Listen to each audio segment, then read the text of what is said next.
ভিডিওতে ইছাধারী নাগ-নাগিনের সাথে ঘটা এমন একটি সত্য এবং ভয়ঙ্কর ঘটনা শোনাতে যাচ্ছি, যেটা শুনলে আপনার হৃদয় কেঁপে উঠবে।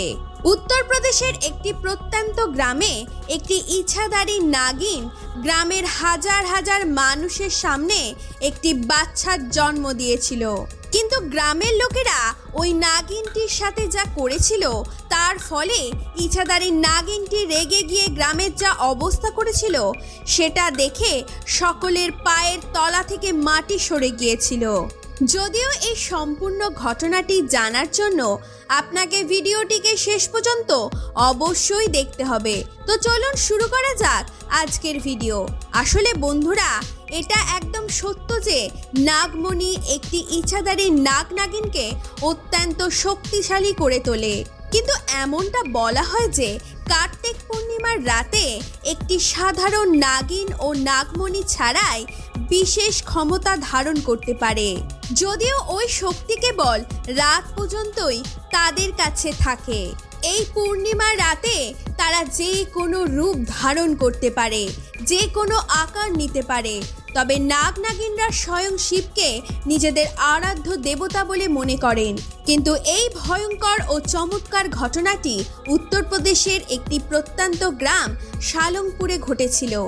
আসলে এই ঘটনাটি সালংপুরের মুখ্য প্রধান ও ওখানকার সব থেকে ধনী ব্যক্তি রমাকান্ত যাদবের।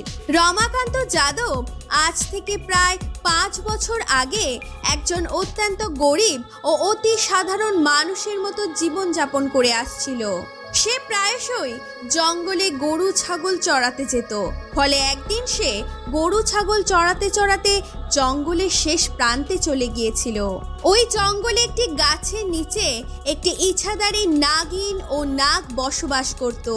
যদিও নাগিনটি গর্ভবতী ছিল, কিন্তু একদিন রমাকান্তের ছাগল চড়াতে চড়াতে সন্ধে হয়ে গিয়েছিল। তাই সে দ্রুত বাড়ি ফেরার জন্য যখন ওই গাছটির পাশ দিয়ে যাচ্ছিল, তখনই সে একটি উজ্জ্বল ঝকমকে জিনিস দেখতে পায়। যদিও ওই সময় নাগ-নাগিন উভয়ই ওখানে উপস্থিত ছিল, যেটা দেখে রমাকান্ত অত্যন্ত ভয় পেয়ে যায় এবং ওখান থেকে দৌড়ে বাড়ি চলে আসে। সে এতটাই ভয় পেয়ে গিয়েছিল যে দৌড়ানোর সময় সে একটি বারের জন্য পিছনে তাকায়নি। কিন্তু এই রাতে ঘুমানোর সময় জঙ্গলের ওই চমকালো জিনিসটি রাত্রে বারবার তার চোখের সামনে ভেসে ওঠে। সে তবে আন্দাজ করতে পারে যে ওটা নিশ্চয়ই মূল্যবান জিনিস হবে, তাই যদি কোনোভাবে হাতে পেয়ে যায় তাহলে আমিও ভীষণ বড়লোক হয়ে উঠব। কিন্তু সব থেকে বিপদের কথা এটা যে নাগ-নাগিন উভয়ই ওখানে বাস করে।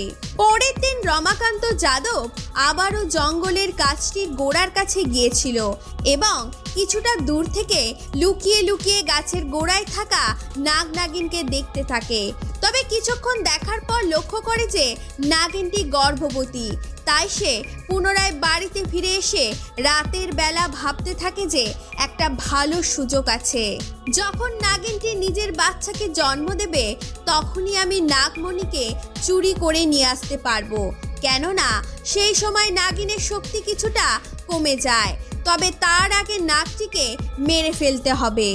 যদিও বন্ধুরা, এমনটা বলা হয় যে যদি কোনো নাগের মুখে গোবর মারা হয় তবে সে নিজের নিয়ন্ত্রণ হারিয়ে ফেলে। তাই রমাকান্ত যাদব প্রতিদিন গোবর নিয়ে ওই বিশালাকার গাছটির গোড়ায় গিয়ে লুকিয়ে থাকে ও সঠিক সময়ের অপেক্ষা করতে থাকে। আর একদিন ওই সুযোগে এসেছিল।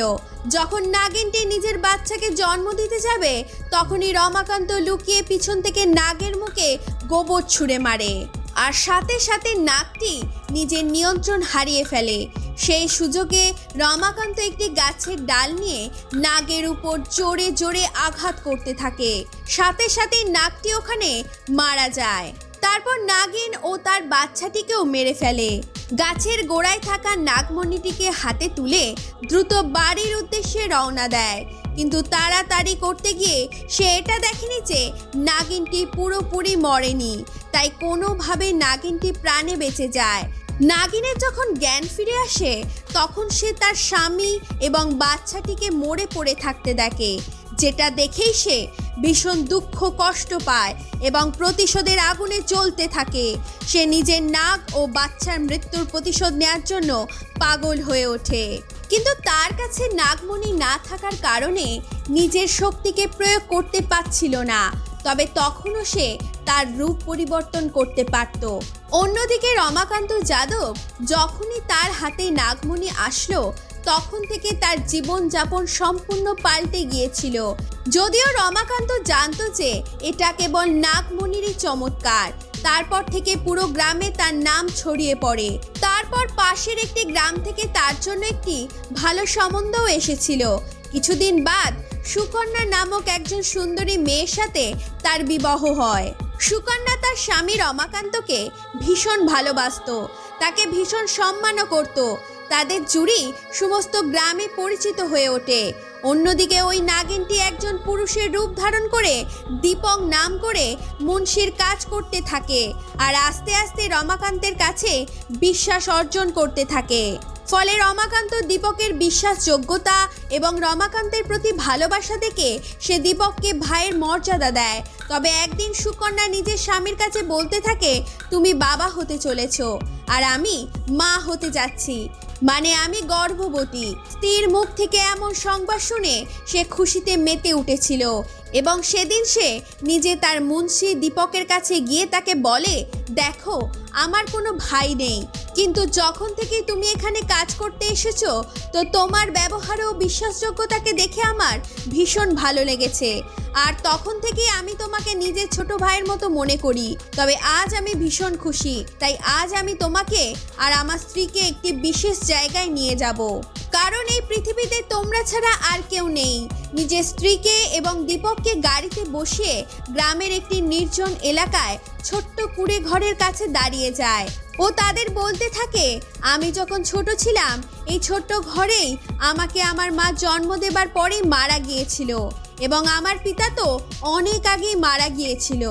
রমাকান্ত এটাও তাদের বলে যে যখনই তার সাথে দুর্ঘটনা ঘটে এবং তার মন খারাপ থাকে তো আমি সঙ্গে সঙ্গে এই কুঁড়ে ঘরের কাছে চলে আসি।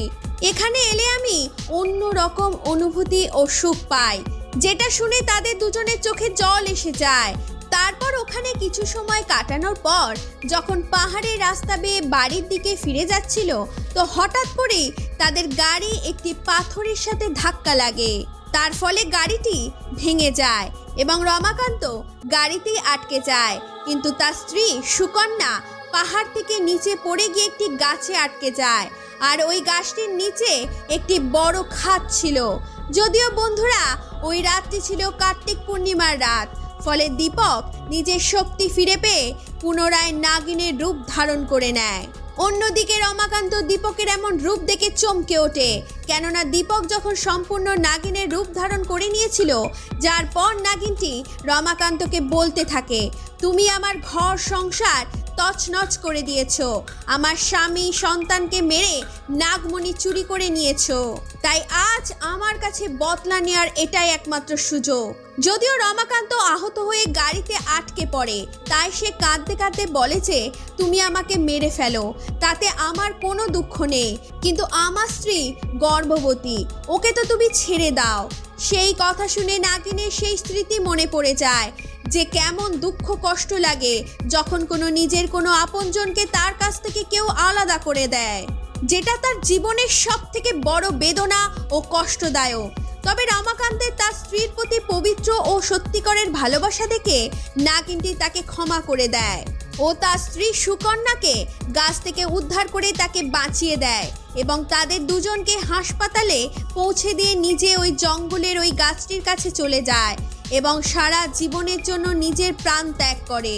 অন্যদিকে রমাকান্ত হসপিটাল থেকে সুস্থ হয়ে নিজের স্ত্রীর সাথে বাড়িতে ফিরে আসলো এবং সে নিজের ভুল বুঝতে পারে এবং আফসোস করতে থাকে।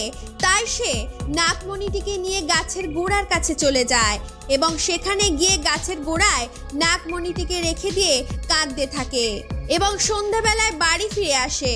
তাই বন্ধুরা, মানুষ কখনো কখনো লোভ ও লালসার চক্করে এমন ভুল ও পাপ কাজ করে বসে যে সেই ভুল কখনোই সংশোধন করা সম্ভব হয় না। অবশেষে কেবল আফসোস এবং প্রায়শ্চিত্ত করতে থাকে। অন্যথা এই বিষয়ে আপনার কি মতামত তা নিচে কমেন্ট বক্সে অবশ্যই লিখে জানাবেন। সেই সাথে যদি আপনাদের আজকের ভিডিওটি ভালো লাগে তাহলে একে লাইক করার সাথে সাথে শেয়ার করতে ভুলবেন না।